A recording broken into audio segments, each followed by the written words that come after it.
Je vous invite à venir nous retrouver dans la salle de conférence pour commencer notre table ronde. On reçoit aujourd'hui 4 intervenants de Suisse romande, puisque la semaine dernière, on avait des intervenants plutôt de la région zurichoise. Pour cette fois, on reçoit donc Mathieu Jacquard qui modérera une discussion entre Daniela Liegme, architecte à Genève. À côté d'elle se trouve donc Ulrike Amos de la coopérative Équilibre. Et puis Laurent Guidetti qui co-dirige le bureau de Tribu Architecture et aussi parmi nous. Voilà, je voudrais rappeler que cette exposition a été rendue possible grâce au soutien de l'Office fédéral du logement, de la Fondation Solidarité, du Fonds de solidarité de l'Association suisse des coopératives d'habitants, ainsi que d'un intense partenariat avec l'IGNOM, qui nous a prêté donc des cloisons en bois, et puis Emmaüs, la communauté Emmaüs des Tanières, qui elle-même a mis à disposition des meubles qui sont aussi vendus.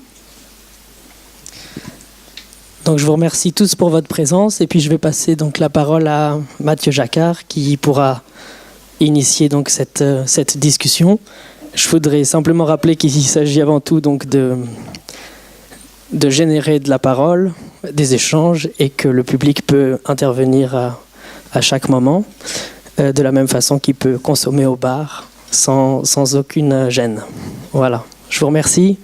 Et puis je rappelle quand même l'événement de la semaine prochaine, même heure, même date, dont on parlera un petit peu de l'avenir des concours dans le cadre de maîtrise d'ouvrage coopératif.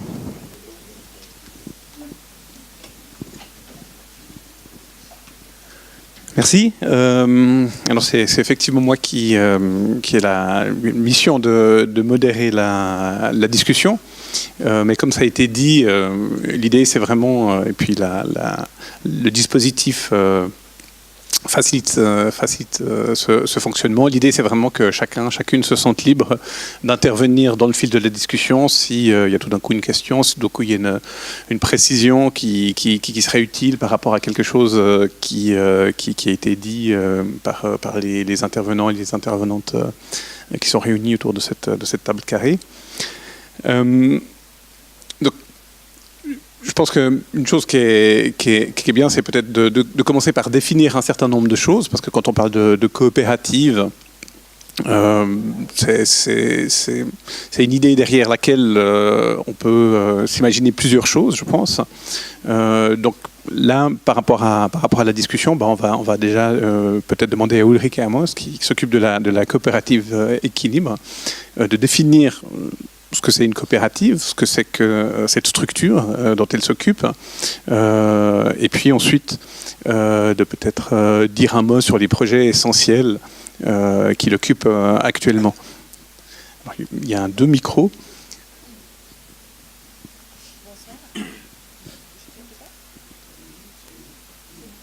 D'accord, très bien.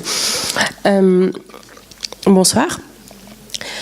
La coopérative, peut-être plus spécifiquement la coopérative participative. Une coopérative, c'est une organisation ou une entité qui se base sur le fait que les membres, pour devenir membres, achètent une part sociale qui leur donne une voix à l'Assemblée générale de la coopérative. Donc l'Assemblée générale, c'est un peu l'organe le plus important de cette entité. Et ensuite, on fait une élection dans le conseil d'administration qui, pendant une année, toujours gère, disons, le travail quotidien, le développement de projets et aussi la gestion des finances. Et ces conseils d'administration, en général, ils se réunissent une fois par mois pour discuter un peu les problématiques. Et à chaque année, à l'Assemblée générale, il faut après rendre les comptes aux coopérateurs. Et en étant coopérateur, après, on a accès au logement dès qu'il y a un projet qui se libère, hein, disons, ou qui se développe. Après, les coopératives participatives partent de l'idée que les coopérateurs sont actifs dès les premiers jours d'un projet, ou même avant, donc dans toute démarche, hein, c'est-à-dire dans la recherche du terrain, dans des dossiers des candidatures, dans le développement des projets, d'écrire un cahier des charges d'un concours, d'être membre du jury, après de travailler avec les architectes sur un projet définitif, et ensuite aussi de la gérance de l'immeuble dès qu'il est livré. Et ça permet après de réduire beaucoup le coût et de baisser aussi les loyers, parce qu'on ne paye tout d'un coup pas une régie qui prend ça en charge. Ça, c'est un peu l'avantage des coopératives participatifs. Moi, je m'en occupe d'un projet de 3 immeubles dans l'écoquartier des Vergers. J'ai le poste d'un représentant du maître d'ouvrage, c'est-à-dire moi, je prends toutes les fonctions du maître d'ouvrage dans un projet de construction. Côté financier, mais aussi côté coordination avec les architectes, ainsi que tout le travail de la participation avec les futurs habitants. Et ça va jusqu'au chantier participatif où on monte avec les coopérateurs dans des bâtiments en construction pour, par exemple, faire les façades en paille, pour monter les cuisines ou les armoires, etc. Voilà. Donc, cette coopérative, c'est la coopérative Équilibre. Hein. Là aussi, peut-être quelques éléments pour situer cette coopérative, quand elle est née, dans quel contexte? Est-ce que voilà, c'est un groupe de personnes à Genève qui tout d'un coup, au travers d'un idéal, se rencontrent? Enfin, j'en sais rien, justement, peut-être raconter un petit peu cette histoire. Comment ça commence? Peut-être aussi parler du premier projet qui est devenu très très vite emblématique. Oui. Et puis voilà, donner quelques dates aussi, en fait. Oui. La coopérative, elle a fêté ses 10 ans l'année passée. Et elle a été créée par un groupe d'amis, par 7 amis, qui en 2005 ont décidé de vouloir réaliser un projet et qui n'ont pas trouvé une autre coopérative qui répondait à leurs questions et exigences. Donc ils ont dit, bon, on crée notre propre coopérative. En 2009, ils ont eu le premier terrain. Et en 2011, ils ont aménagé leur projet à Crécy, qui a été beaucoup publié ces dernières années, parce que c'était une des premières constructions en minière JP, en tout cas à Genève, mais je crois aussi en Romandie, avec aussi la particularité d'avoir des toilettes sèches. Donc ça fait partie un peu de nos projets phare, hein, de développer des systèmes de toilettes alternatives, et jusqu'à maintenant dans chaque projet on a construit ou on est en train de construire, on est en train de développer d'autres systèmes, et notamment aussi dans le projet Soubeyran qui est exposé ici, qui est un projet de 38 appartements avec une indépendance totale par rapport à l'assainissement. Donc tous les eaux grises et les eaux noires sont traitées sur le terrain dans un système de filtres biologiques et filtres minéraux. Et ils ont juste un raccordement, disons, d'urgence aux égouts au cas où que ça ne fonctionne pas du tout. Mais normalement, c'est un bâtiment qui, par rapport à ça, est complètement autonome. Et le troisième projet, il sera normalement fini en fin d'année avec 70 appartements. C'est celui des Vergers, justement. Tout à fait. Voilà. Laurent Gudetti. Après, il y a des gens qu'on connaît, donc Laurent, on se connaît, donc je vais te tutoyer. C'est pour ça que je te souris quand tu me parles. Je pense qu'un des aspects intéressants de ta situation, c'est que tu es à la fois architecte, mais aussi engagé dans ces dispositifs de coopérative. Tu as cette double casquette, je pense que c'est quelque chose de particulièrement intéressant pour la discussion. En plus, évidemment, au travers du bureau de tribu, tu es lié à ce qui se passe aux Plaines du Loup. C'est vous qui aviez remporté en 2010 le concours pour la planification générale du quartier. Et puis maintenant, tu es aussi engagé par rapport à la mise sur pied de coopératives pour construire dans le cadre de ce quartier. Ça m'intéresserait que tu dises quelques mots là-dessus, en fait, sur comment se passe maintenant cette phase de concrétisation, en fait, de ce projet que vous avez développé dans un premier temps et que tu as pour charge, dans le cadre d'une coopérative que tu mets en place, de réaliser en quelque sorte. Peut-être juste pour expliquer en gros l'histoire de Métamorphose et de la coopérative Le Bled qui va réaliser effectivement un tout petit bout de cette première étape. Enfin un petit bout, un bout. C'est effectivement en 2006, dans le programme de législature de la nouvelle municipalité en 2006, il y a eu le projet Métamorphose et puis la réalisation dans ce cadre-là d'un écoquartier aux Plaines du Loup en réponse à un postulat de Giampiero Trezzini demandant la réalisation d'un écoquartier à Lausanne. Il y a eu toute une sorte de mouvance et une dynamique qui, suite à ce postulat et suite à la réponse favorable inscrite dans ce programme de législature de la municipalité, autour non seulement des écoquartiers, mais de peut-être nouvelles formes d'habitat. Et c'est vrai que en 2010, on a eu le privilège de pouvoir non seulement participer, mais de remporter le concours d'urbanisme, qui a donné une visibilité, parce que dans les faits, le travail n'était pas énorme à faire, vu que c'était qu'une étape d'un très long processus. On a fait un plan directeur localisé, il a été adopté en 2014 par le conseil communal, mais ensuite il y a eu un plan parcelle d'affectation qui a été réalisé par d'autres, et puis c'est vrai que on s'est toujours posé la question chez Tribu de savoir comment est-ce qu'on pouvait lier des questions très très générales, d'abord des questions politiques, puisque à cette époque-là j'étais au conseil communal à Lausanne. Donc j'ai adopté avec mes camarades le projet Métamorphose, on va dire, dans ses grandes intentions, dans ses grandes lignes. Je l'ai amendé avec mes camarades, etc. Donc on a beaucoup travaillé politiquement. Ensuite, on a eu la chance de faire ce travail urbanistique. Et puis, en gros, quand on réfléchit à la globalité, on se dit, ce serait quand même bien de pouvoir construire un petit bout.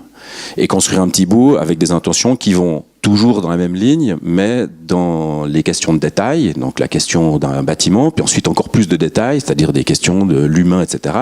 Et dans le cadre de notre projet en 2010, il y avait d'abord un accent important qui était donné sur des questions de participation, et on avait répondu avec une approche qui nous semblait importante de pouvoir concrétiser à l'avenir. On avait dit, ce serait bien de lancer ce qu'on appelait un appel d'offres habitant. Plutôt que de chercher à trouver des investisseurs pour remplir ce quartier des Plaines du Loup, l'argent, c'est pas le problème. Le problème numéro un, c'est le foncier. Il se trouve que la ville de Lausanne est propriétaire de pratiquement 100% des surfaces. L'enjeu, c'est pas de trouver des financeurs, on trouvera largement assez. L'enjeu, c'est de trouver des habitants. Et donc, il faut commencer par faire un appel d'offres habitants, et puis de lancer toute une série de démarches pour inciter les gens à s'impliquer, les futurs habitants, les habitants des quartiers voisins, pour, on va dire, intégrer l'ensemble du processus et du quartier à terme. Et puis c'est vrai que c'est un petit peu le parent pauvre de ce développement-là, et puis un peu de frustration. On s'est dit, il faut absolument qu'on réponde à l'appel à intérêt de la ville, puis à candidature de la ville, invitant les futurs investisseurs à se déclarer intéressés. Alors on s'est déclaré intéressé, on a inventé un nom un peu au hasard.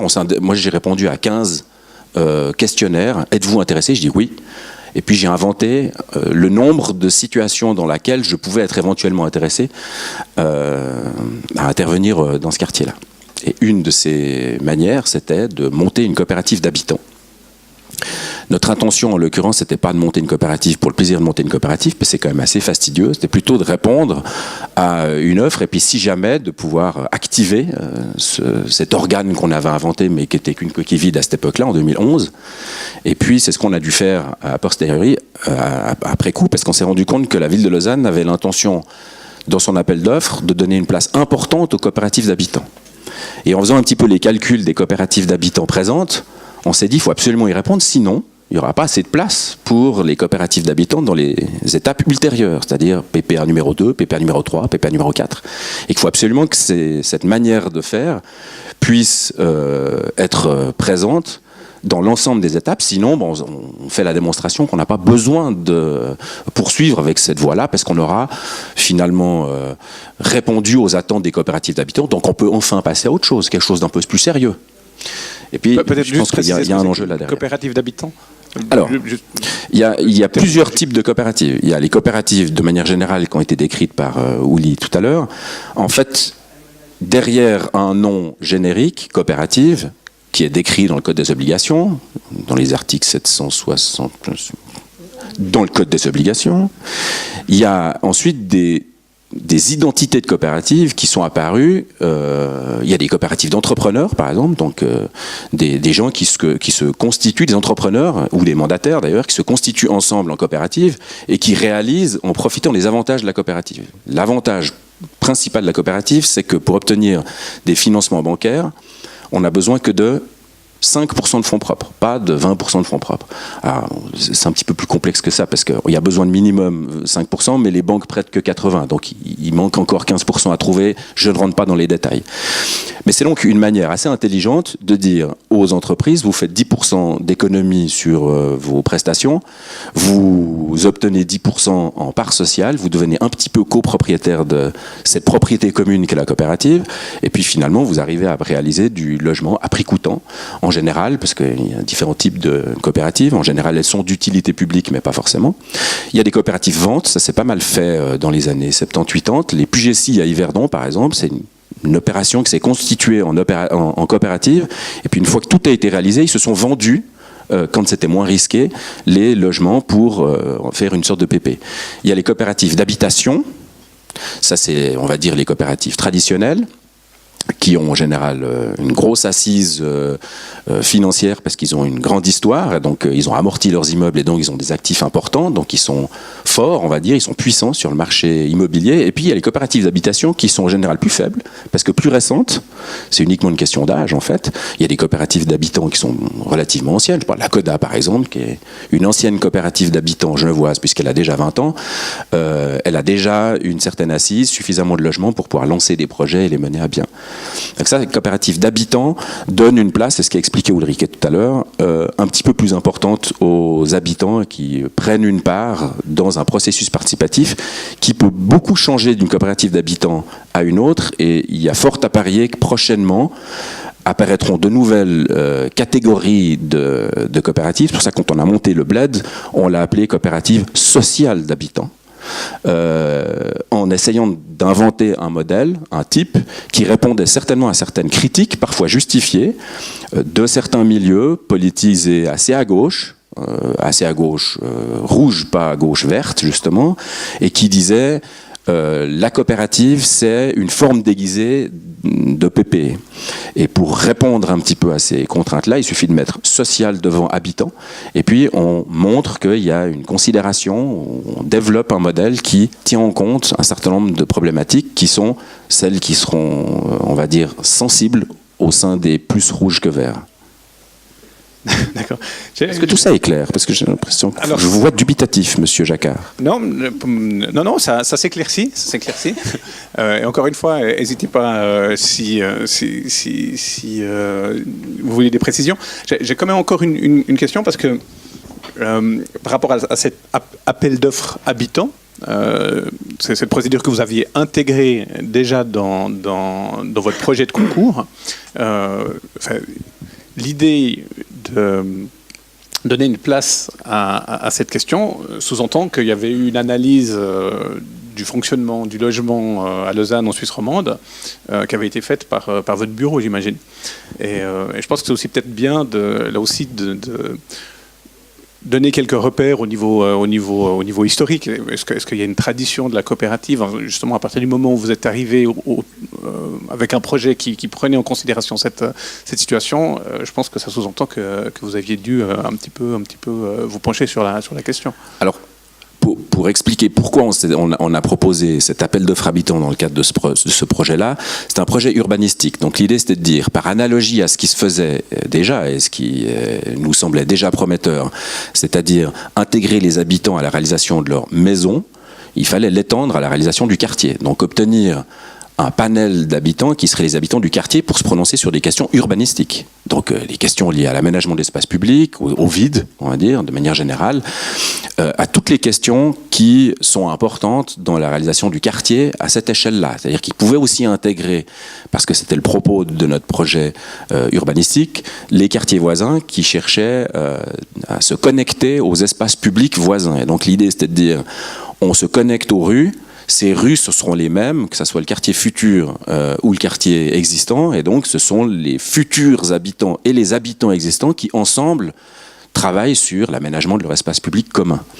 Donc ça, c'est un petit peu en lien au projet urbanistique, une volonté d'intégrer aux questions urbanistiques un modèle qui existait sur les questions de l'habitat. Et c'est vrai que on travaillait déjà depuis quelques années sur un projet de la CODA, fastidieux parce qu'on a eu des oppositions, des retards de projets importants, mais où la démarche participative a été poussée, on va dire, assez loin pour intégrer l'expertise habitante dans le développement du projet.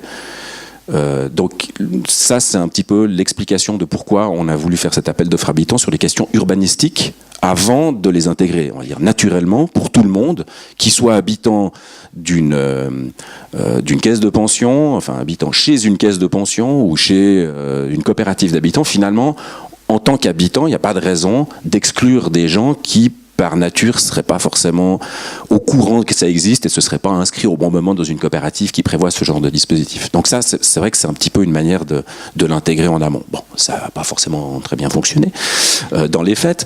Et puis, par rapport à l'historique, il y a des coopératives d'habitants à Lausanne.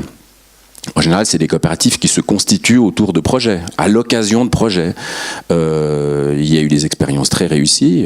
Très récemment, il y a la coopérative ISIS qui vient d'inaugurer un immeuble à la rue de l'Industrie 6, mais il y a d'autres coopératives qui se sont constituées. La première grosse opération connue, celle qui est présentée ici dans l'exposition, magnifique exposition, celle de Ripon Tunnel, où finalement un collectif d'habitants a décidé de s'opposer finalement à la destruction de leur immeuble pour réaliser une rénovation douce, avec l'aide d'un architecte, on va dire, aux grandes oreilles attentives, pour proposer une alternative finalement à casser, reconstruire. Dans cette perspective-là, ça se rapproche un petit peu aux logiques de coopératives d'habitants genevoises qui se sont développées autour des mouvements squats, par exemple. D'accord. Donc en fait, ce dont je m'aperçois, c'est que la question du participatif est vraiment essentielle, en fait, vu que le procédé que vous aviez mis en place impliquait tout d'un coup de pouvoir faire participer des personnes non seulement à la réflexion autour de leur logement, mais aussi de leur quartier. Donc ça ne va pas de soi dans le monde de l'architecture, justement, de tout d'un coup avoir cette ouverture. Et puis je pense que ça peut aussi avoir des aspects négatifs. Je pense que c'est intéressant peut-être de discuter un petit peu avec vous, avec Daniel Alieng. Vous êtes architecte et puis maintenant vous construisez notamment en collaboration avec pour la coopérative Équilibre, mais vous êtes actif dans ce domaine de manière large et puis maintenant avec une petite expérience. Alors peut-être raconter comment en tant qu'architecte tout d'un coup on arrive dans cet univers des coopératives et puis en quoi tout d'un coup on modifie certaines manières de faire par rapport à ce qu'on a appris, par rapport à ce qu'on imaginait. Enfin, racontez ça, quoi. Racontez comment on devient architecte de coopérative. Okay. Bon, c'est très personnel, hein. Je pense que chacun a un petit peu son chemin. En ce qui me concerne, j'étais intéressée par le logement très rapidement lors de mes études. Et puis, et en fait, je suis tombée dans le monde de la coopérative en tant que future habitante. En fait, parallèlement que je faisais mon diplôme avec Laura Meshkat, qui est dans la salle, avec qui qui on construit actuellement pour la coopérative Équilibre et aussi la coopérative La Coda.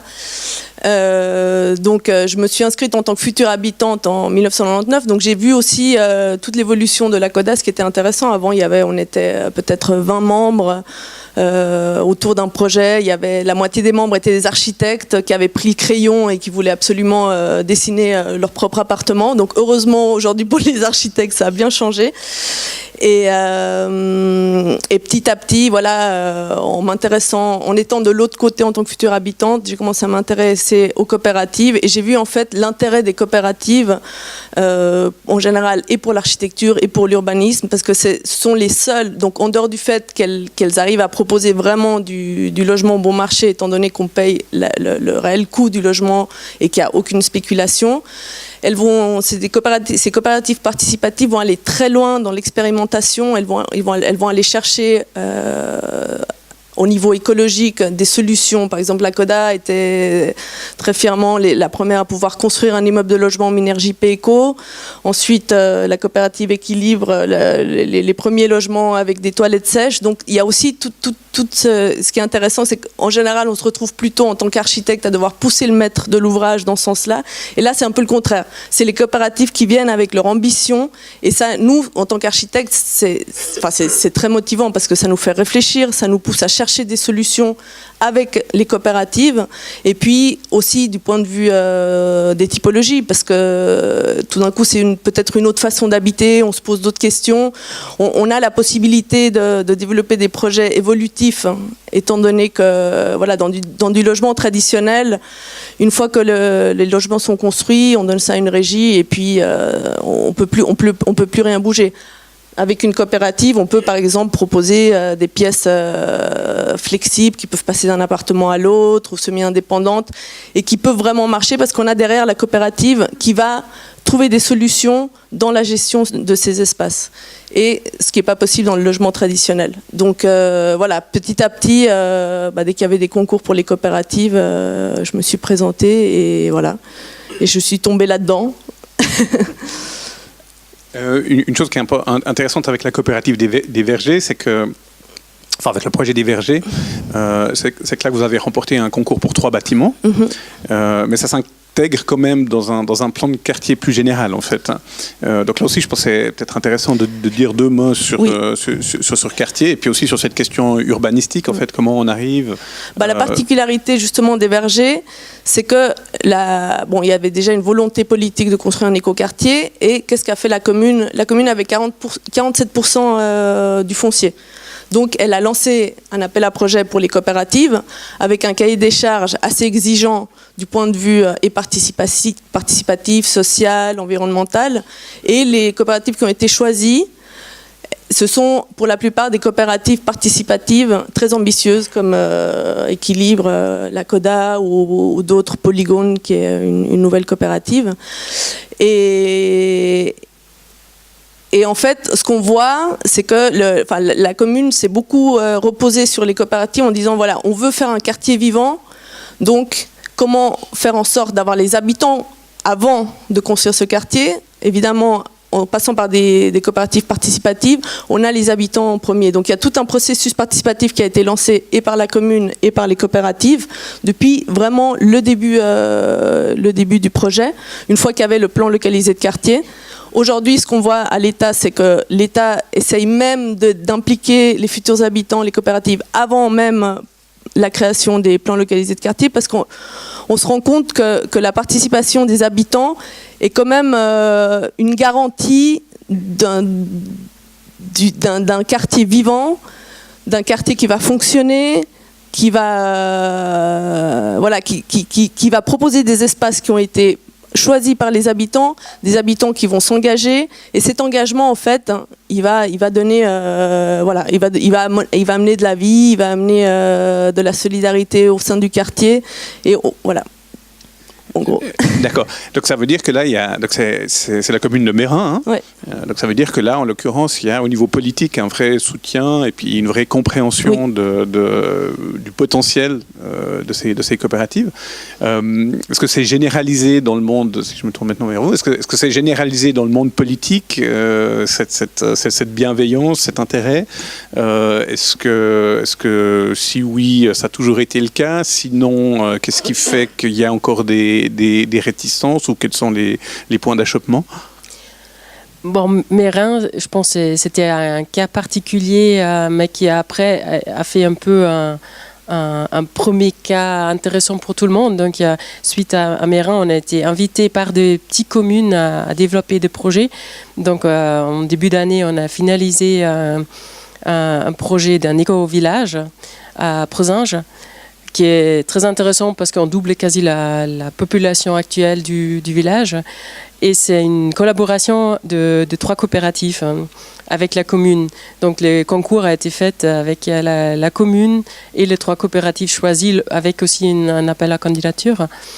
Et c'est très bien vu aussi par la population du village, qui maintenant aussi intégré pendant toute la phase de la mise en place du plan localisé de quartier. Et donc, ils ont discuté pas mal avec les responsables à Meyrin pour savoir si ça marche bien, si ça a un avantage ou si c'est plutôt un inconvénient de travailler avec les coopératives. Et il semble que Meyrin a bien parlé de nous, donc on a vu les fruits de tout ce travail. Et entre-temps, l'État de Genève a aussi découvert un peu ces sujets et a lancé maintenant beaucoup de projets où il part sur l'idée que les coopératives participatives, ou comme ici, disons, d'habitants, à Genève, on les appelle les participatifs, sont intégrés dès le début, même, comme disait déjà Daniela, avant le PLQ. Donc, ils sont invités à participer à l'élaboration du plan localisé de quartier. Donc d'une manière générale, en fait, il y a plutôt une dynamique positive et puis une sorte de... Vous parliez de découverte, donc une sorte de bienveillance politique qui a plutôt tendance à se généraliser, en fait. Oui, disons, je pense qu'il y a d'une côté, il y a une nécessité parce qu'à un moment donné, disons, le public a oublié de créer du logement social et après, ils ont créé des lois pour obliger tout le monde à créer du social, surtout dans les zones de développement. Et là, les coopératives ont trouvé un peu un terrain parce qu'on construit quand même en majorité du logement social. Et ensuite, disons, l'État a vu que ça amène plus que juste quelqu'un qui construit à leur place, mais ça garantit aussi un peu qu'ensuite les quartiers sont plus vivants. Donc, il est réciproque, l'intérêt. D'accord. Pour le canton de Vaud, pour Lausanne, c'est une dynamique qui est analogue. Et puis, toi, tu peux même comparer, en fait, vu que tu... Je regarde d'abord si je peux parler librement. Bien sûr. Maintenant ou En fait, tu veux pas que je parle. Je te redonne la parole tout de suite. Non, moi j'ai une question. Alors je fais un peu l'avocat du diable par rapport à ce sujet. Donc des coopératives qui amènent de la vie dans des quartiers, de la convivialité, etc. Est-ce qu'il n'y a pas non plus, en contrepartie de ça, une sorte d'homogénéisation d'une population dans certaines coopératives?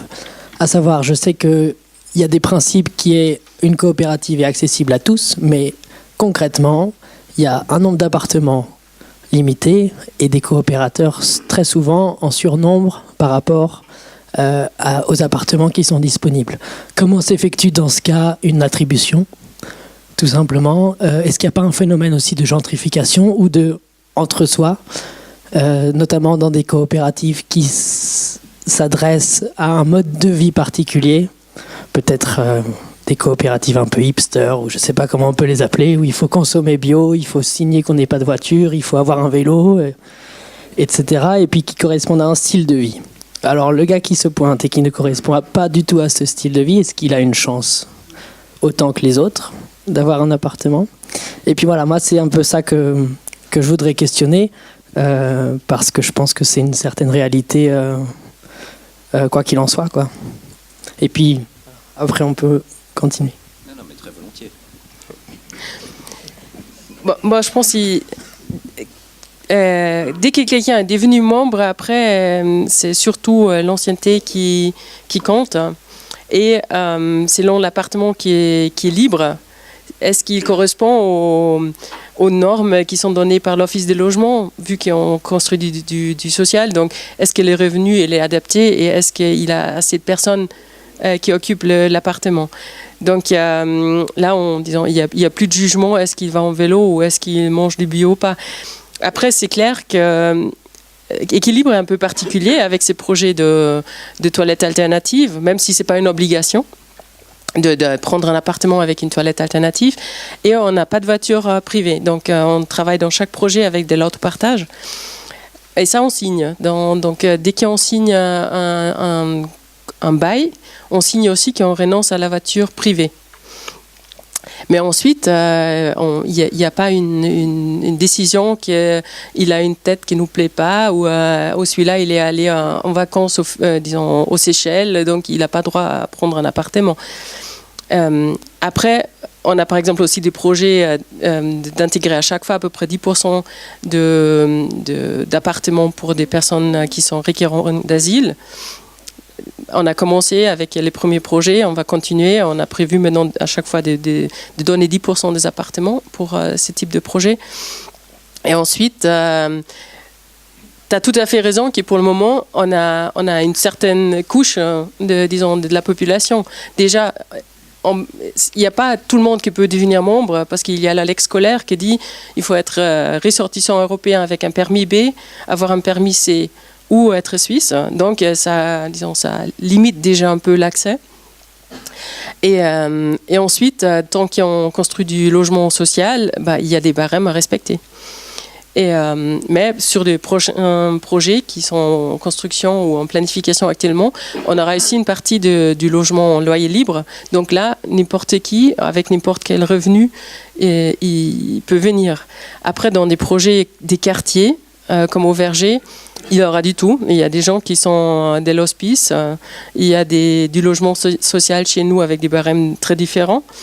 Et il y a du loyer libre et de la PPE dans les quartiers. Mais après, c'est parfois, disons, un peu, il y a un bâtiment en PPE, un bâtiment en location, un bâtiment mixte.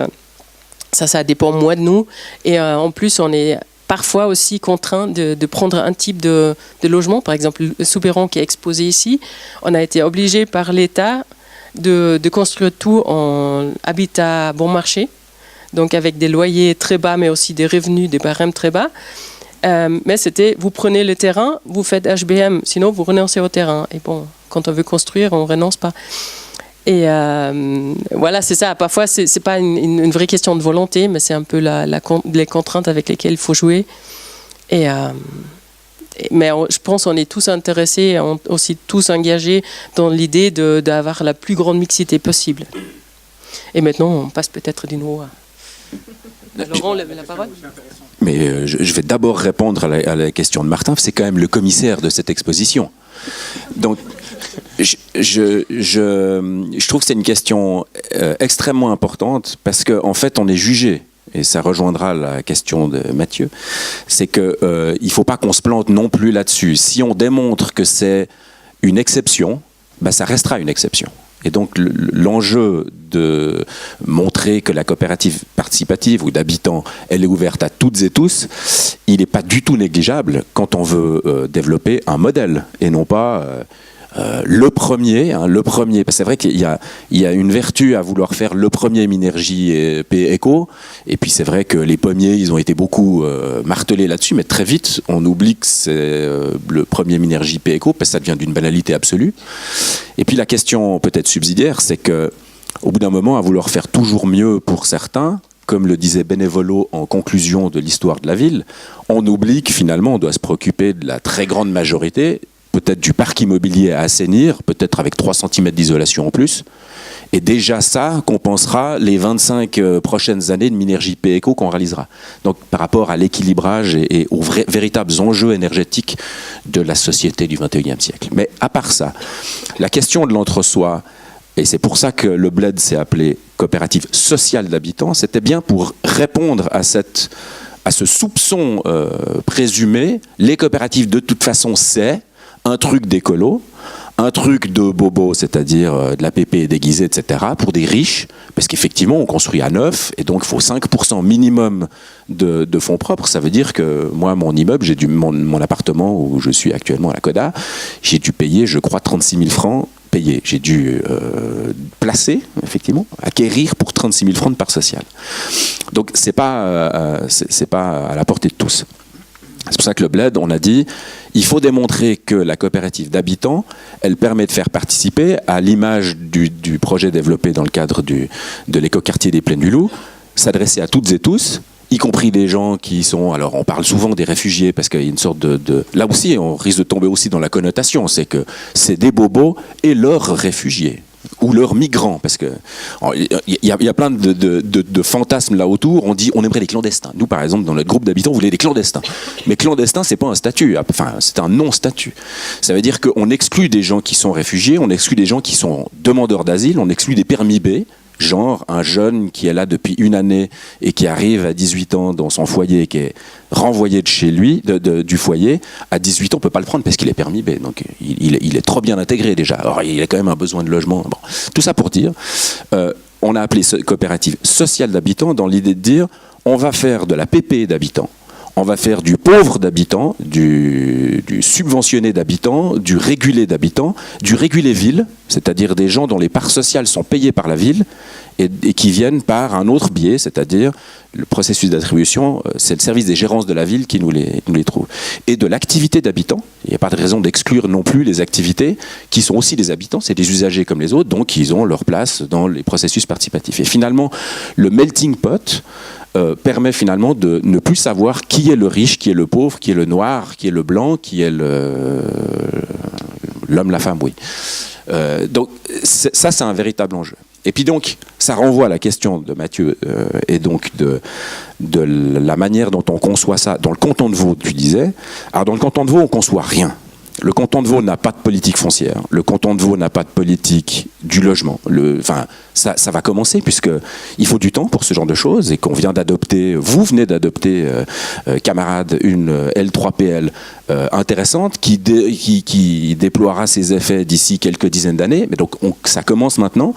Mais c'est vrai qu'avec ce retard pris dans le canton, Lausanne a un peu bataillé seule avec ses moyens. Heureusement, Lausanne, parce que les radicaux du XXe siècle ont acheté des terrains, était assez puissante pour pouvoir lancer des projets importants et puis réaliser les fameux préavis 3000 logements, mais aussi le projet Métamorphose. C'est un avantage non négligeable et c'est ce qui montre que c'est un avantage acquis de longue date et que ce sont des politiques à mener de très longue date. Il faut l'histoire de la ville de Bienne pour arriver à posséder plus de 50% des terrains à bâtir ou en zone constructible, parce qu'ils sont déjà bâtis, la plupart quand même, comme le fait Bienne. Il faut avoir l'histoire de la ville de Lausanne pour pouvoir mener aujourd'hui des projets métamorphoses. Et tout est basé là-dessus, sur cette politique foncière et sur la politique d'incitation que la ville, parce que dans son rapport au canton aussi, politique, tout ça, tout est lié, tout est politique, hein, camarades. Tout est politique, monsieur Mathieu. Et donc, on doit se battre pendant des dizaines d'années pour qu'ensuite on arrive à réussir à réaliser les logements dont on a besoin au moment. C'est-à-dire pour mobiliser du foncier, il faut l'avoir, quoi. Et quand je vois des camarades socialistes dans des communes de l'agglomération même, qui se disent on n'a pas de terrain à part une parcelle sur l'ensemble de la commune et puis que les précédentes on les a vendues à vil prix sans se soucier qu'ensuite les logements seraient vendus avec une spéculation qui ne sert absolument pas à la commune mais à l'habitant qui a eu le bonheur d'acheter 500 000 francs son logement et de le revendre 1 million après et de faire une plus-value éhontée là-dessus. Évidemment que ces modèles-là font que ça appauvrit la commune et qu'elle n'a aucun moyen de, aujourd'hui, répondre à une problématique sociale importante, c'est la politique du logement, qu'elle devrait en fait assumer. Donc c'est vrai que Lausanne, c'est un petit peu un microcosme. On a un désavantage sur Genève, c'est qu'on est très communaux, c'est-à-dire que les communes ont beaucoup de compétences et que donc il faut avoir cette exception lausannoise pour que dans le canton on puisse dire qu'on fait quelque chose. Lausanne fait plus de la moitié des logements subventionnés du canton. Lausanne a sur son territoire plus de la moitié des logements subventionnés du canton. Je veux dire, Lausanne, c'est un rêve.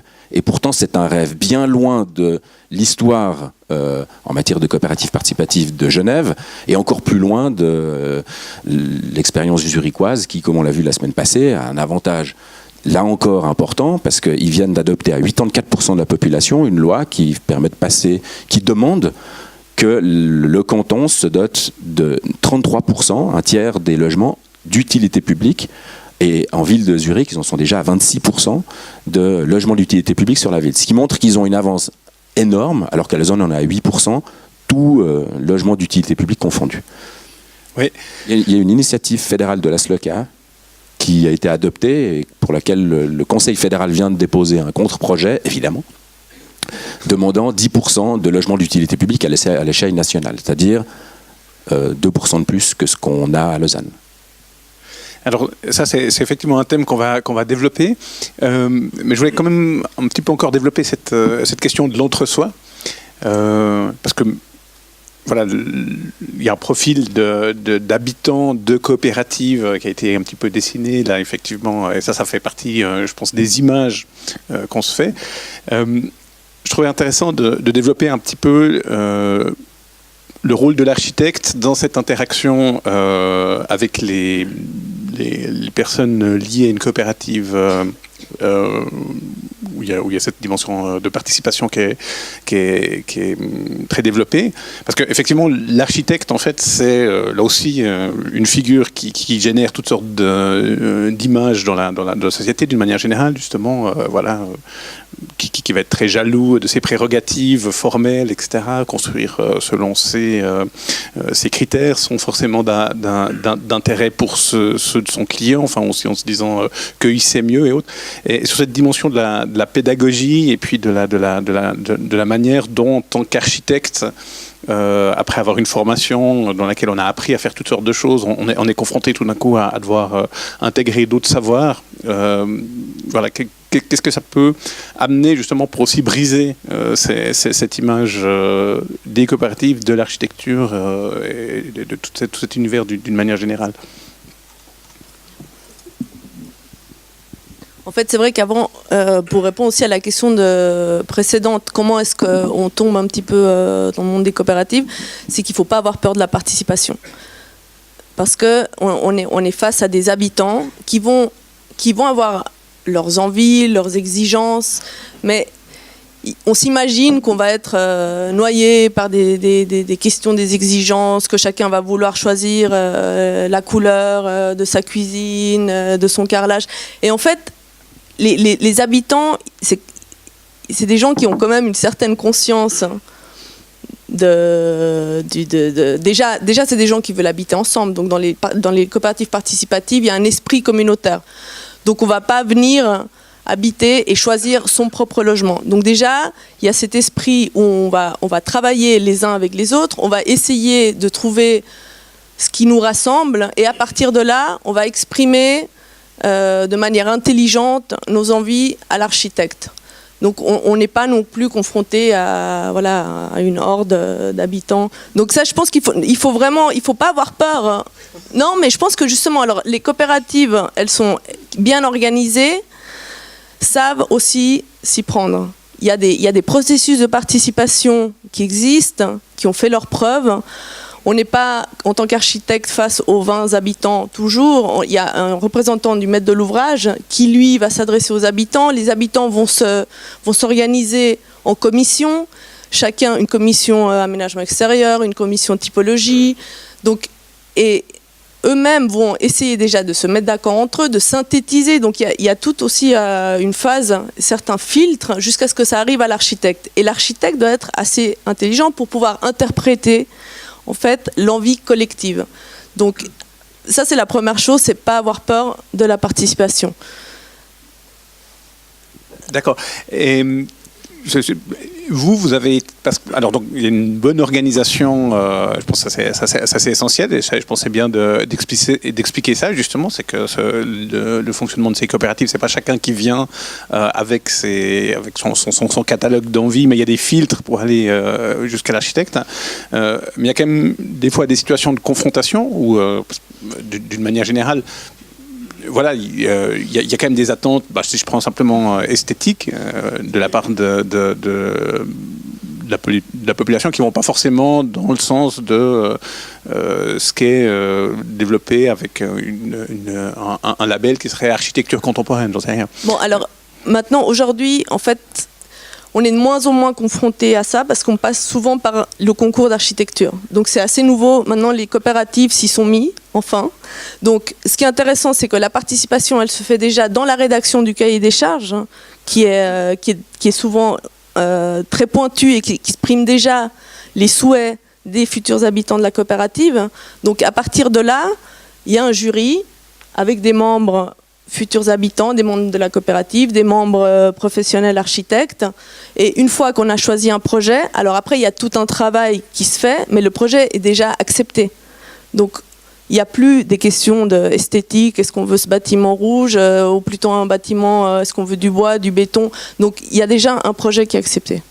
Donc ça change quand même beaucoup la donne. Ah oui, donc la pratique du concours est aussi acceptée, il n'y a pas le sentiment de dépossession ou autre. Donc ça c'est aussi je pense que c'est un sujet très important. Hein. D'ailleurs, la semaine prochaine, la table ronde sera consacrée à cette question du concours. Et donc là, ça montre aussi l'importance de cet enjeu. Mais si on prend un point particulier, par exemple, pour Soubeyran, il y a un bâtiment qui a été construit qui utilise la paille, hein, en fait, en grande partie, alors que c'est un bâtiment de je sais pas, 8 étages, ou quelque chose de voilà, pardon. Alors, mais en tout cas, c'est un bâtiment plus haut que ce qu'on imagine bâtir en utilisant de la paille. Là, par exemple, c'est quelque chose qui vient justement des personnes qui sont au départ du processus de réalisation du bâtiment. Et puis alors, du coup, qui a été intégré au cahier des charges et les architectes ont dû réfléchir à leur construction en fonction de cet élément, par exemple. Oui, tout à fait. Bon, c'est un peu particulier parce qu'ils ont choisi, eux, ils n'ont pas fait un concours à Soubeyran, mais ils ont auditionné un certain nombre de bureaux, ils ont choisi leur architecte qui est le même qui a construit le premier bâtiment pour la coopérative, le bureau ATBA. Mais c'était dès le début une idée de construire avec la paille. Et pour ce type de bâtiment, tant qu'on a une structure qui ne peut pas brûler, ben on peut faire les façades avec des matériaux qui peuvent brûler. Donc toute la structure porteuse, elle est en béton. Et que les façades sont en paille avec des enduits terre.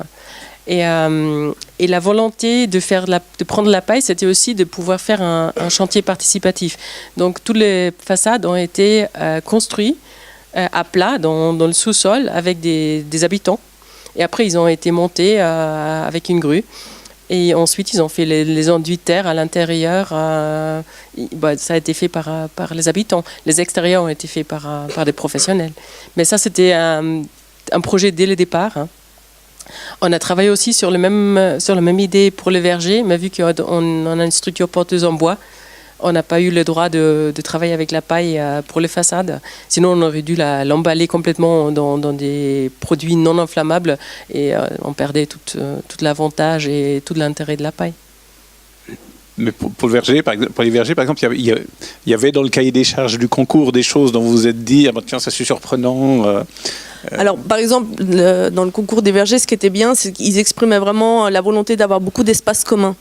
Et puis de traiter tous les espaces de transition de manière conviviale. Donc nous, on a vraiment développé le projet autour de ça, autour de tous ces espaces. Au moment, on a peut-être exagéré au niveau du concours, parce qu'une fois qu'on a dû chiffrer, on s'est rendu compte qu'on n'arriverait peut-être pas à se payer un espace commun par étage. Mais par exemple, le choix s'est fait avec la participation des futurs habitants. C'est-à-dire qu'à un moment donné, évidemment, au départ, on part sur un grand rêve. Après, on a la réalité économique et on a une liste de choix à faire valider aux habitants. Ça, c'est une fois le concours. Voilà, après le concours. Ouais. Et puis, les habitants comprennent très bien et sont capables de choisir, de dire ok, on renonce à la paille. Là, en l'occurrence, on a renoncé à la paille parce qu'il fallait qu'on l'emballe de tous les côtés. On renonce à la paille. Par contre, on veut se payer des cuisines en bois. Enfin, disons qu'il y a quand même une conscience. Les gens comprennent bien qu'il y a des enjeux économiques, qu'on ne peut pas se payer tout ce qu'on veut, que si on a des énormes espaces communs, on va peut-être avoir des appartements un peu plus petits. Et ils arrivent toujours à un consensus assez facilement. Je pense là c'est intéressant de... Tu as quelque chose à dire? Alors je t'en prie. Je vais juste dire, concernant le concours d'architecture, si un projet préexiste, effectivement, les habitants ils ont la liberté de y aller ou pas. Mais on pourrait même dire que si un bâtiment existe, les habitants sont libres d'y aller ou pas. Il y a quand même une plus-value non négligeable en matière de participation, peut-être pas selon d'autres critères, mais à ne pas faire de concours d'architecture. C'est-à-dire à intégrer les habitants avant même le premier coup de crayon. C'est ce qu'on a fait pour le projet de la CODA, la première opération de la CODA à Lausanne, au chemin de Beauchardon, où j'habite en définitive. On a intégré les habitants au début du processus et on a pu influencer le projet de manière, à mon avis, révolutionnaire. Et en aucun cas un cahier des charges de concours, et encore moins des architectes qui y répondent, n'aurait réussi à atteindre on va dire ce rapprochement avec les habitants. Cet intérêt des habitants pour leur futur espace. En particulier, alors, l'histoire a montré que il faut non seulement le tenir à ce moment-là, mais il faut le tenir aussi dans la durée. C'est-à-dire aussi quand les gens divorcent, quittent le projet, il y en a d'autres qui reviennent. Comment est-ce qu'on intègre ces nouvelles personnes dans un processus? Et puis comment est-ce qu'on fait pour que ces gens-là, ils aient tous les mêmes valeurs? Et donc la question du cadre de la participation. Il y a plein de règles. La participation, c'est quelque chose qui est une bombe potentiellement pour faire quelque chose d'extraordinaire, mais potentiellement extrêmement dangereuse. Parce que si on n'implique pas des gens, la CODA par exemple a une charte participative qui est extrêmement bien faite. Que quand on entre dans un processus participatif et donc dans un logement a fortiori de la CODA, on doit la connaître. Et on doit la lire, on doit la comprendre, on doit la signer, on doit la renvoyer à la CODA. Ce que nous n'avons pas fait. Mais en l'occurrence, on doit le faire. Et le processus participatif qu'on a fait à Beauchardon, il a permis de supprimer le parking souterrain. Parce qu'on dit, on n'a pas assez de voitures pour que ça vaille la peine. On est moins de la moitié du PGA, enfin imposé par le plan général d'affectation lausannois, donc 4 voitures, parce qu'on a simplement réfléchi à la manière dont on pourrait mutualiser notre mobilité. Et c'est pas parce que les gens changent au fil des années, parce que notre voisin s'oppose au projet, que ce processus-là n'a pas de sens. Parce qu'il faut trouver des gens qui s'accordent avec ces valeurs-là pour intégrer le processus, et donc ça devient une contrainte du projet. On a intégré un studio, dit le studio Gudrun, du fantasme de tous les hommes de la maison par rapport à la belle norvégienne qui allait s'occuper des enfants de la maison. Mais ce studio-là, il a un véritable usage. Quoi. Il fonctionne aujourd'hui. Il fonctionne extrêmement bien, et pourtant, il s'appelle Semere, c'est un garçon éthiopien. Aucun rapport donc avec Gudrun. Mais c'est hyper intéressant de voir comment de nos visites et de nos fantasmes de coopératives d'habitants, on arrive à réinterpréter, à réinventer la chambre d'amis, le studio Gudrun, la salle commune, pour en faire quelque chose qui en fait fonctionnera à notre sauce. C'est une manière de s'approprier le projet, nous habitants, mais c'est aussi une manière de l'influencer et donc d'influer sur des choix architecturaux. Et l'architecture, les gens finalement ils sont hyper intéressés, ils ont soif d'architecture, ils nous réclament des séances, on fait les séances, ils sont super contents et tout va bien, tout va très bien jusqu'au moment où on se retrouve avec des gens qui ne respectent plus le cadre, et là ça devient la punition. Surtout avec des gens qui viennent participer pour revendiquer la modification de leur chez-soi, un petit peu comme dans une PPE, ça peut devenir infernal. C'est pour ça qu'il faut un maître d'ouvrage fort qui garantisse ce cadre-là, fort. Mais oui, d'accord. Parce que ce que tu reproches au concours, ou le danger du concours, c'est justement que tout d'un coup la réponse soit moins précise par rapport à ce que peut amener une assemblée de gens directement. On aurait respecté le PGA. Le plan général d'affectation, il aurait été respecté. Là, on ne l'a pas respecté. Grâce aux habitants. D'accord, ça c'est la marge de manœuvre que laisse le concours. Vous avez quelque chose, ça vous suggère une réaction en fait sur cette idée tout d'un coup que le concours est un outil qui tout d'un coup entrave en quelque sorte un développement idéal par rapport à un projet de coopérative? Moi, je pense pas. Je pense que déjà, ça peut se faire avant de lancer le concours. Je crois que la CODA l'a fait souvent. Elle a lancé des concours sans respecter forcément toujours les lois, en disant voilà, après on va négocier avec les autorités. Donc c'est pas forcément, ça n'empêche pas forcément de proposer de l'expérimental. On a aussi un Pantoffelbar dans la coopérative Équilibre, à travers un concours, parce que voilà, tout d'un coup, un espace commun s'est transformé dans autre chose qui n'était pas prévu pendant le concours. Donc, je ne pense pas que le concours empêche d'aller plus loin dans l'invention. Bien sûr. Oui, je pense aussi. On a des projets qui sont sortis des concours et des projets qui ont été développés dès le début avec les habitants. Et parfois, c'est pas un choix, on est obligé. Donc, sur le terrain de l'État, on est obligé aussi à Meyrin, de faire un concours. Donc, on fait un concours. C'est pas juste parfois aussi pour le plaisir, hein, disons, parce qu'il y a quand même un certain coût aussi à assumer. Mais c'est une organisation ensuite qui est souvent un peu différente, mais qu'il faut accepter dans les cas de figure qui est expliqué. C'est un peu soubérant, qui ont travaillé dès le début entre les architectes et les habitants. Mais ils ont, pendant 3 ans, ils ont fait une séance, 2 séances par mois. Ils ont une semaine sur 2, ils se sont réunis tous ceux qu'ils voulaient, mais en général, c'était quand même à peu près 3/4 des futurs habitants qui se sont réunis pour décider tout. Bon, disons, ça c'est pour les mandataires, mais aussi pour les futurs habitants, c'est lourd. Donc il faut assumer, il faut vouloir. Au Verger, on a un système différent, on travaille avec un comité. C'est une dizaine de personnes qui sont intéressées, qui travaillent depuis 5 ans. Et après, avec des commissions qui sont organisées un peu plus librement. Et on assume comme ça, parce qu'on avait aussi moins de futurs habitants déjà connus. Je pense qu'il faut le faire cas par cas. Il n'y a pas le modèle pour développer un projet en participatif. Il faut faire avec les contraintes qu'on a et après regarder un peu avec le groupe de futurs habitants et leur envie.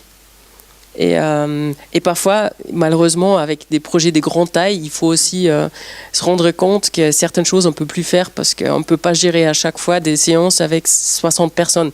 C'est déjà un coût de trouver à chaque fois une salle pour 60 personnes, mais aussi de mettre 60 personnes autour d'une table et de mettre d'accord, ce n'est pas toujours évident.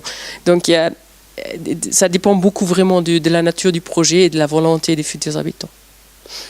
Oui, je crois que c'est intéressant parce qu'on rejoint vraiment un petit peu la fin de la discussion autour de Zurich la dernière fois, où ces questions justement se posaient entre la liberté, l'intérêt de pouvoir faire en sorte que tout le monde qui va être concerné par un bâtiment puisse participer à son élaboration, et puis après aussi des enjeux d'efficacité qui voilà, sont pas forcément faciles à gérer. Et ça, je pense que c'est un enjeu essentiel, cette question du cas particulier versus tout d'un coup une règle qui se met en place et puis qui fonctionne de manière plus générale. C'est ce que tu as évoqué aussi un moment par rapport à cette idée du premier. Et ça, je pense que c'est quand même quelque chose d'intéressant par rapport à la discussion de la semaine dernière. C'est que justement, à Zurich, vous avez maintenant ces coopératives qui ont une masse critique très importante, et donc on n'est plus dans cette logique de dire pour chaque projet on rassemble les gens et ils décident par rapport à un bâtiment spécifique, mais on a des structures qui ont une sorte de savoir-faire qui s'est acquis au bout d'un siècle, hein, ça fait un siècle que les coopératives habitent à Zurich, et c'est grâce à cette masse critique qu'elles ont ce poids qui leur permet justement de peser dans des votations, dans les débats publics, etc. Donc par rapport à vos fonctionnements, en fait, où là maintenant on part plutôt du particulier pour arriver à quelque chose, à quel moment il pourrait y avoir tout d'un coup un saut, où tout d'un coup on aurait une masse critique, où la structure coopérative a suffisamment de poids pour gagner une forme d'autonomie par rapport à certains projets, tout en gardant aussi dans d'autres projets la capacité de réagir à la carte, en fait. Mais quelles seraient les étapes, en fait, pour que tout d'un coup on se retrouve en Suisse romande avec aussi une population qui vote à plus de 80% pour passer de 25% à 33% de logements coopératifs, en fait? Pardon? Si on votait là-dessus, on aurait 33%. On aurait la majorité. Oui. Si on posait je pense que si on posait la question à la population, on aurait la majorité. Vous pensez que... Ouais. Les gens sont intéressés à la structure coopérative. C'est tout à fait vrai, et je pense que pour que ça soit encore plus vrai, donc que non seulement les gens ils soient au courant que ça existe, bah souvent coopérative pour les gens c'est un peu on va habiter en communauté quoi, donc c'est un peu tous ensemble, puis on s'en rend pas compte que dans le même modèle, dans le même paquet, il y a la SCHL où on vit pas du tout en communauté. Moi j'ai habité à la SCHL. J'ai jamais eu un concierge qui était aussi flic qu'à la SCHL, donc parce qu'il faisait des rondes 2 fois par jour, etc. Donc c'est une structure coopérative, mais avec une identité qui est très différente des coopératives d'habitants. Donc ça, il y a pas de souci. Par contre, il y a une réalité que on a discuté quand on est allé à l'invitation de Genossenschaft, plateforme Genossenschaft à Zurich il y a 3-4 semaines. C'est peut-être que cette tradition fait que les nouveaux arrivants, les nouveaux modèles, sont pas forcément vus au sein de l'association qui devrait nous réunir, l'ARMOUP, très très bien. C'est-à-dire que les coopératives d'habitants, c'est les petits rigolos qui savent pas faire des plans financiers. Les coopératives d'habitants, ils font de la participation argue. Nous, on n'a pas cet argument commercial, parce que maintenant que ça se connaît un petit peu, il y a un véritable enjeu, arriver avec un argument marketing. C'est dire, nous, on fait de la participation. Alors tout d'un coup, les 2 coopératives qui ont le plus travaillé à développer la participation au sein de la coopérative, c'est la SCHL et Cité Derrière. Donc c'est les coopératives qui n'ont rien pour pouvoir le faire, accessoirement. Enfin, SCHL, dans une moindre mesure, pourrait devenir une coopérative d'habitants, en fait. C'est-à-dire si elle transforme ses concierges un petit peu moins en flics, quoi. Mais accessoirement, Cité Derrière, qui est une coopérative d'entrepreneurs, ne peut pas faire de participation. C'est impossible, puisque c'est les entrepreneurs qui sont membres, et puis les habitants, ils viennent tout au bout de processus. Mais c'est pas grave, c'est pas dire qu'ils n'ont pas leur place. C'est une coopérative ultra dynamique qui a été très présente en faisant plein de choses super intéressantes. Mais en tout cas, cet argument marketing, ils ne l'auront pas, à mon avis.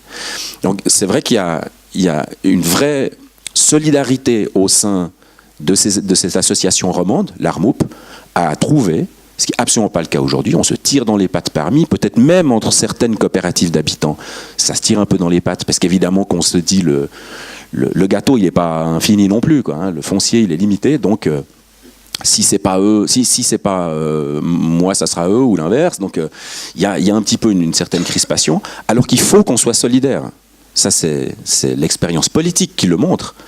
On est dans une logique de rapport de force aussi, où c'est les coopératives ensemble qui doivent se battre contre les autres modèles, le marché immobilier au sens large, quoi. Et accessoirement, ou principalement, je dirais, les caisses de pension, qui sont extrêmement puissantes par rapport à ce que nous sommes, parce qu'effectivement, financièrement, on n'a pas du tout les mêmes moyens.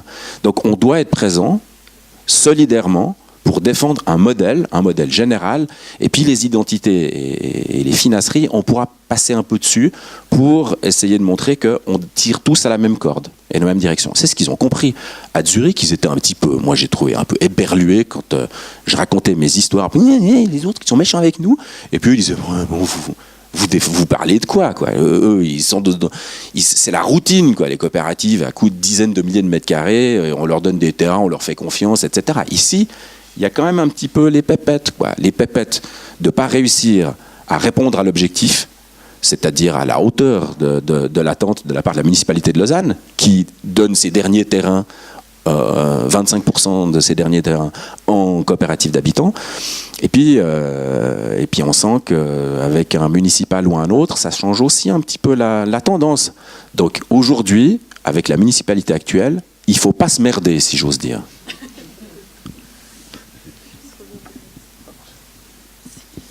En fait, justement par rapport aussi à la volonté politique, ce qui est en train de se passer aujourd'hui à Genève, donc c'est tout nouveau, hein, avec le Conseil d'État Antonio Gers, qui est en train de répartir énormément de terrain dans tous les grands projets de développement à des coopératives, mais il essaye justement de mélanger les coopératives participatives établies comme l'Équilibre ou la CODA avec des primo-coopératives. Les primo-coopératives, c'est des coopératives qui sont constituées de futurs habitants uniquement, des coopératives qui n'ont pas encore construit et qui vont peut-être construire qu'une fois. Et également, selon la taille du projet, avec des coopératives établies, comme la Société coopérative d'habitation de Genève ou autre. Donc c'est tout nouveau, donc on va voir comment ça fonctionne, et c'est un petit peu aussi en disant aux coopératives telles que Coda Équilibre, bon, former un petit peu ces gens-là, ces nouvelles coopératives, et puis débrouillez-vous ensemble pour faire des nouveaux quartiers vivants et conviviaux. C'est un peu l'impression que j'ai, alors on verra comment ça fonctionne. Mais c'est tout nouveau, ça vient de sortir. Je pense que pour cet exemple-là, on a tous Meralswonen un peu en tête, où quand tu dis que les coopératives, ouais, je vais essayer d'en parler du mieux que je peux, mais quand tu dis que les coopératives se tirent un peu dans les pattes entre les coopératives traditionnelles, bien établies, qui ne sont pas forcément très innovantes dans la typologie ou dans les concours. Je pense que Zurich est aussi passé par cette étape-là, mais c'était il y a peut-être une quinzaine d'années ou une vingtaine d'années. Et puis on peut du coup mentionner le projet de Dreieck, par exemple, ou des coopératives comme Kraftwerk et Vogeno, qui à l'époque étaient très contestataires d'un système établi, mais qui, par clairement une lutte politique, sont accédés à des projets qui aujourd'hui font l'unanimité. Et peut-être que Zurich, il y a 20 ans, a mené le même combat que Genève est en train de mener et que Lausanne éventuellement a envie de mener. Et je pense que c'est pas pour rien si Meralswonen, qui est en fait un quartier où pour le centenaire des coopératives, ils ont décidé donc de faire une coopérative de coopératives. Donc c'est des petites coopératives dites participatives et innovantes qui ont collaboré avec des coopératives qui avaient éventuellement plus de statuts, dont des terrains, dont des contacts, dont des garanties bancaires, et qui ont pu du coup faire un quartier ensemble en mélangeant différents types de typologies, différents usages, une mixité sociale, et qui est aujourd'hui primé plus de 4 fois, je crois, et qui est aussi présenté dans la salle la plus généreuse de cette exposition.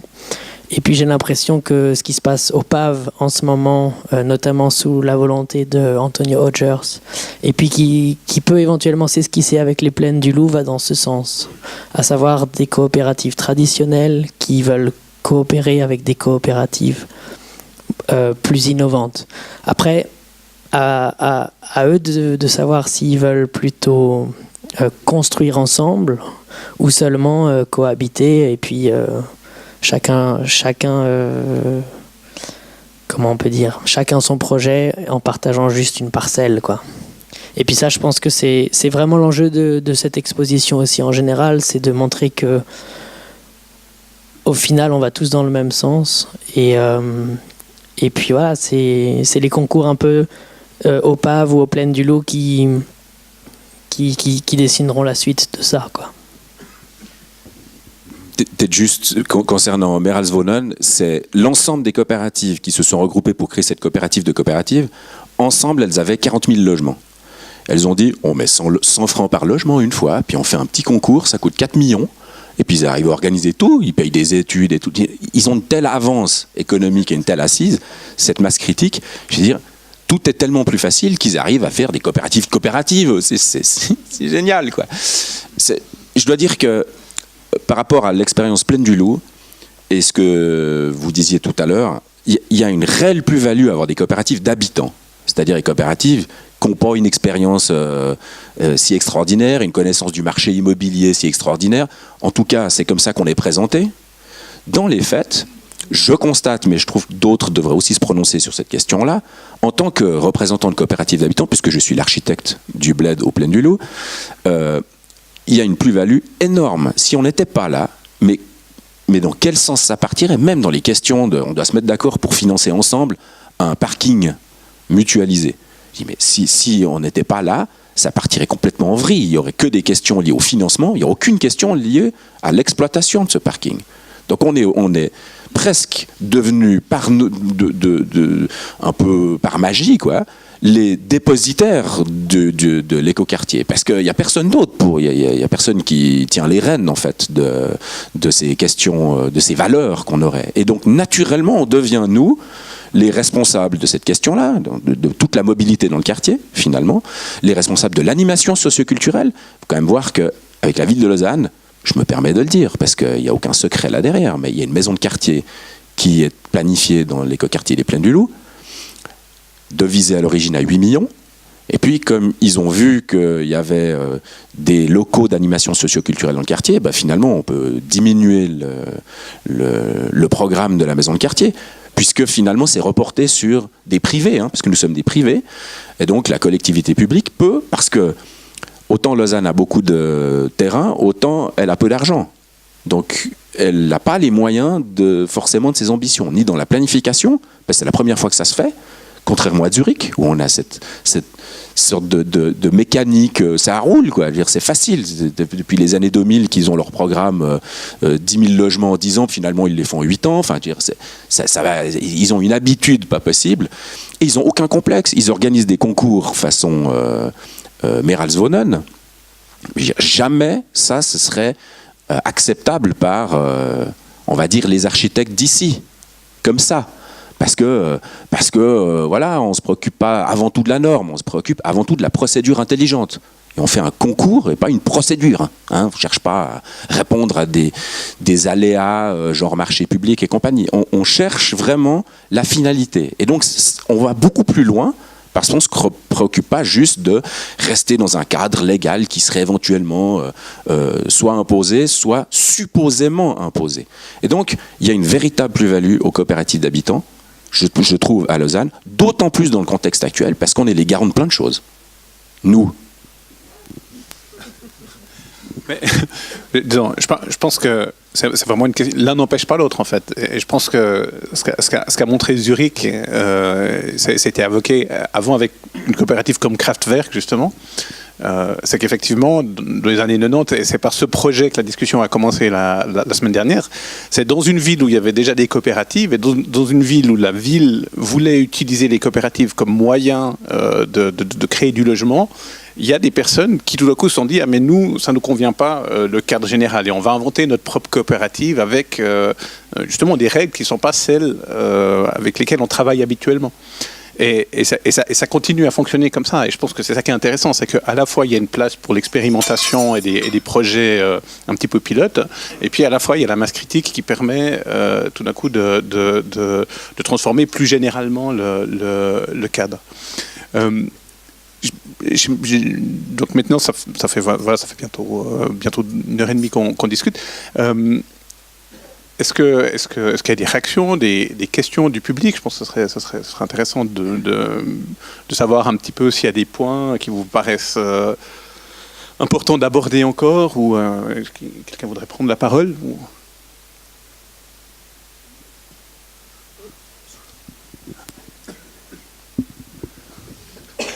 Bonsoir.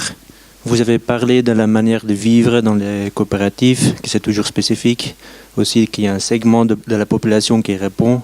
Il y a souvent une architecture spécifique dans la réponse.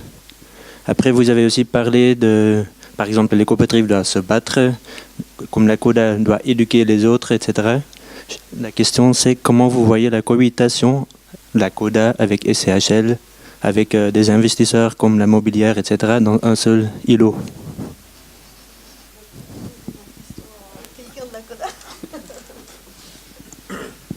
Voilà, bonsoir, je m'appelle Joël Rochat, je suis représentant du maître d'ouvrage à la CODA, et puis c'est moi qui m'occupe du projet des Plaines du Loup, et puis je suis aussi, en fait, on a un groupement des coopératives à Lausanne d'habitants qui s'appelle La Pêche, où on s'est regroupé pour le lancement à l'époque des Plaines du Loup pour pouvoir créer ce vivier de coopératives d'habitants.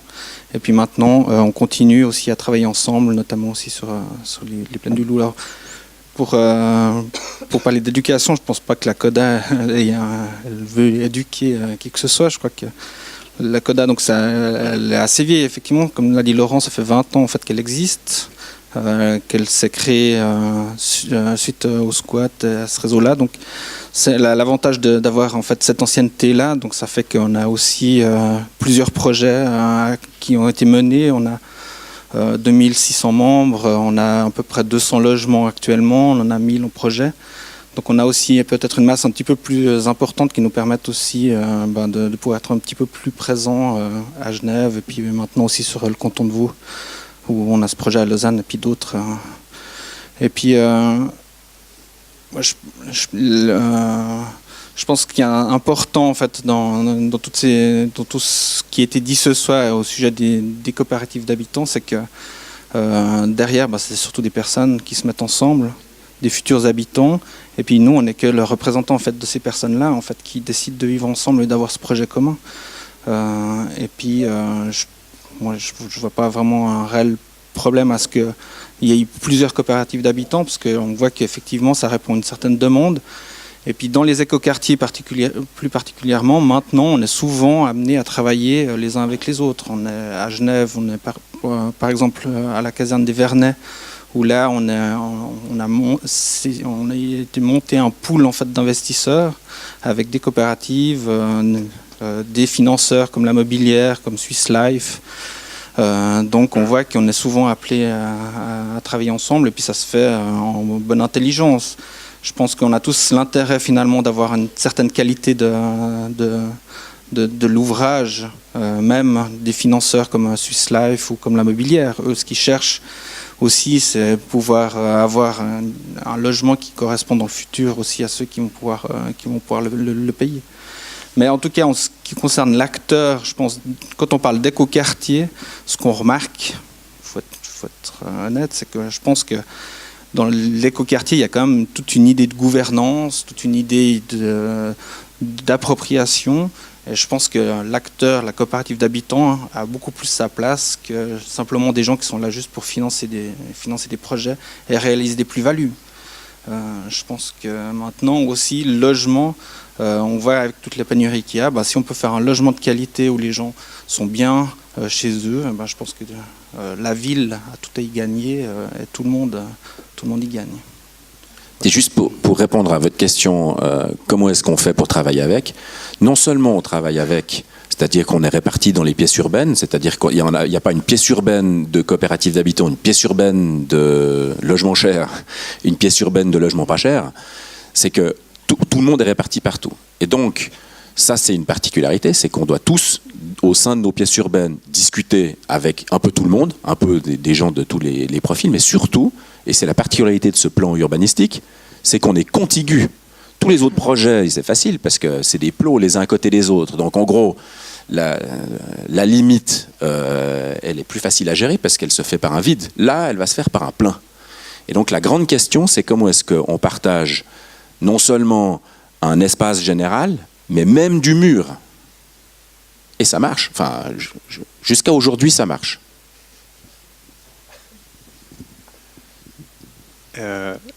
Est-ce qu'il y aurait d'autres questions ou est-ce qu'on resterait sur ce jusqu'à aujourd'hui ça marche?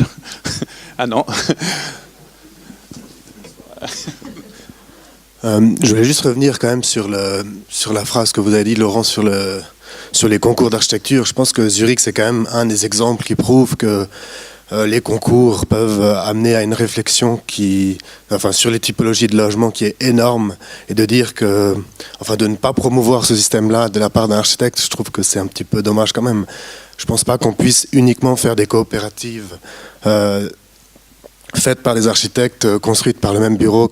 Je pense pas que ça amène à une réflexion, à un développement des typologies, comme on peut le voir à Zurich. Et si on veut rattraper un petit peu le retard qu'on a dans le développement de typologie, on pourrait quand même aussi regarder l'exemple zurichois et le suivre aussi. La ville oblige les coopératives à faire des concours.